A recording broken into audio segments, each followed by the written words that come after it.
नमस्कार बच्चों। कल हमने व्याकरण विधि पुस्तक के द्वितीय पाठ का अध्ययन किया था, जिसका आज हम भाग 2 पढ़ेंगे।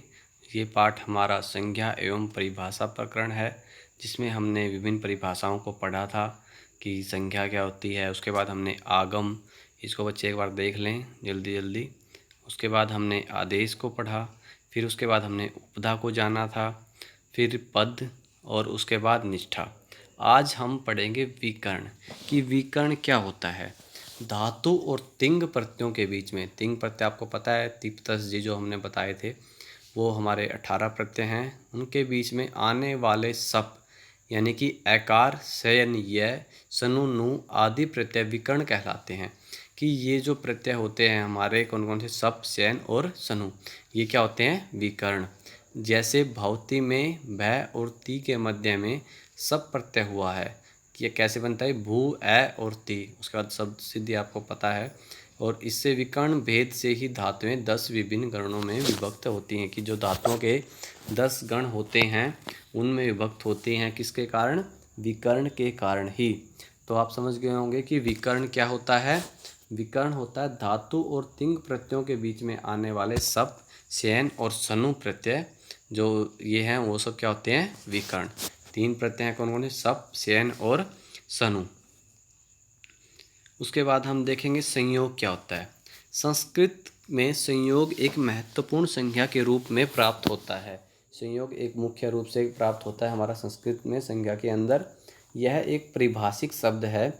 महर्षि पाणिनि ने अष्टाध्यायी में इसका अर्थ हलो अनंतरः संयोगः किया है, अर्थात स्वर रहित व्यंजनों, यानी कि हल, हल आपको पता है, मैं बताया आपको कि अच होते हैं हमारे स्वर और हल क्या होते हैं, हमारे व्यंजनों के व्यवधान रहित, मतलब जहाँ पर वो उपस्थित न हो, व्यवधान रहित सामीप्य भाव को संयोग कहते हैं। कि जहाँ पर क्या हो, स्वर रहित व्यंजनों के व्यवधान हो जहाँ पर, तो उसको क्या कहते हैं, उनके सामीप्य भाव को क्या कहते हैं, संयोग। यथा महत्व में, जैसे महत्व है तय, तय अथवा वय का संयोग है, कि यहाँ पर क्या है, तय और वय का हमारे इसके अंदर संयोग है, तो वहाँ पर क्या होता है, संयोग संज्ञा होती है। इसी प्रकार राम है उद्यानम गच्छति, उद्यानम में द और य तथा गच्छति में च और छ का संयोग है। यहाँ पर इनको बीच में आपको पता है कि च और छ के बीच में कोई स्वर नहीं है, तो वहाँ पर क्या होगा, हमारी संयोग संज्ञा होगी। कि जहाँ पर व्यंजन हमारे स्वर रहित व्यंजनों का योग होता है, वहाँ पर क्या होता है, हमारी संयोग संज्ञा। जैसे आप यहाँ अगर इसका विग्रह करेंगे उद्यानम का, ये अगर उद्यानम को हम कैसे लिखेंगे, उ द य आ जमा न ए और मैं, ये सब व्यंजनों के नीचे हलंत है। तो जो बाकी जितने भी व्यंजन हमारे होंगे, जैसे न और ए है, तो यहाँ पर हमारा मैं के बीच में क्या आ गया, ए। ऐसे य और न के बीच में क्या आ गया, आ। लेकिन जो द और य है, ये दोनों क्या है, हमारे संयोग संज्ञा, क्योंकि इन दोनों व्यंजनों के बीच में कोई स्वर नहीं है, तो वहाँ पर हमारा क्या होता है, हमारी संयोग संज्ञा। अब आप समझ गए होंगे। जैसे अयम रामस्य ग्रंथः अस्ति, रामस्य में स और य, ग्रंथ में ग और र तथा न और थ तथा अस्ति में स और त का संयोग है। अगर आप किसी एक शब्द को ले लें, इसमें से हम रामस्य है, जैसे र, आ, मैं और उसके बाद अ, स और य और जमा ए। उसके बाद यहाँ आप देखो किसकी संयोग संज्ञा होगी, कि ऐसे कौन से व्यंजन है जिनके बीच में कोई स्वर नहीं है, कि जिनकी हम संयोग संज्ञा कर सकें। तो यहाँ पर क्या है हमारे, देखो अगर र और मैं को देखें तो बीच में आ गया, यहाँ पर हमारी संयोग संज्ञा नहीं होगी। उसके बाद मैं और स देखें तो हमारा क्या आ गया बीच में, आ, तो यहाँ पर हमारी संयोग संज्ञा नहीं होगी। लेकिन स के बाद अगर यह देखें हम सीधा, तो यहाँ पर हमारा कोई भी स्वर नहीं है, तो यहाँ पर किसकी संयोग संज्ञा होगी, स और य की।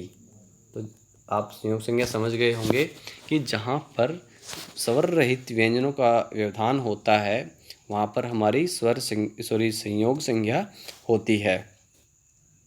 उससे आगे हम पढ़ेंगे संहिता, कि वर्णों के अत्यंत सामीप्य अर्थात व्यवधान रहित सामीप्य को संहिता कहते हैं। इसका सूत्र होता है परः सन्निकर्षः संहिता। वर्णों की संहिता की स्थिति में ही संधि कार्य होता है। जैसे वाक जमा ईशः में कै जमा ई में संहिता अत्यंत समीपता के कारण संधि कार्य करने से वागीशः पद बनता है। इसको पढ़ो एक बार। जैसे वर्णों के अत्यंत सामीप्य, जब जो वर्ण होते हैं वो अत्यंत सामीप्य समीपता यानी व्यवधान रहित समीपता को क्या कहते हैं, हम संहिता संज्ञा कहते हैं। कि वर्णों की स्थिति से ही में ही संधि कार्य होता है। जैसे हम वागीशः में देखेंगे तो यहाँ पर कै और ई होने से तो कै को क्या बन जाएगा, गै, तो क्या बनेगा हमारा वागीशः, क्या बन जाएगा वागीशः। ये हमारा संहिता पद संधि होकर जो इसकी संहिता से संधि हो जाएगी तो वहाँ पर हमारा क्या होगा, वागीशः। उसके बाद संप्रसारण, कि संप्रसारण क्या होता है, यण यानी कि जो आपको सबसे पहले हमने प्रत्यय पढ़ाए हैं, जो प्रत्यय बताए गए हैं, जिस बच्चे ने वो प्रत्यय नहीं देखे हैं वो देख सकता है। व्याकरण विधि का हमारा जो प्रथम अध्याय का प्रथम भाग है उसके अंदर हमने प्रत्यय के बारे में बताया हुआ है, प्रत्याहार के बारे में बताया हुआ है कि वो प्रत्याहार जैसे यण प्रत्याहार है हमारा, उसमें क्या है हमारे य व र ल के स्थान पर इक ई उ री ल री के प्रयोग को संप्रसारण कहते हैं। इसका सूत्र है ईक यणः संप्रसारणम, कि जैसे यज जम और ईज में क्या बनता है इज्जते, और वच और उच से क्या बनता है उच्यते। तो यहाँ पर हमारा क्या होता है संप्रसारण, यण य व र और ल के स्थान पर इक ई उ री और लरी के प्रयोग को संप्रसारण कहते हैं। जैसे यज में यज और ईज को अगर हम जोड़ते हैं तो क्या बनता है, वहाँ पर क्या होता है उससे इज्जते, यहाँ पर यह को क्या हो जाता है ई, और जो वच से उच्च हमारा क्या बन जाता है उच्यते। तो वच से क्या होता है, कैसे प्रयोग होता है, जब हम वच धातु का प्रयोग करते हैं उच्यते, और यज का करते हैं तो इज्जते। तो इस तरह से यहाँ पर संप्रसारण संज्ञा हो जाती है। तो इसलिए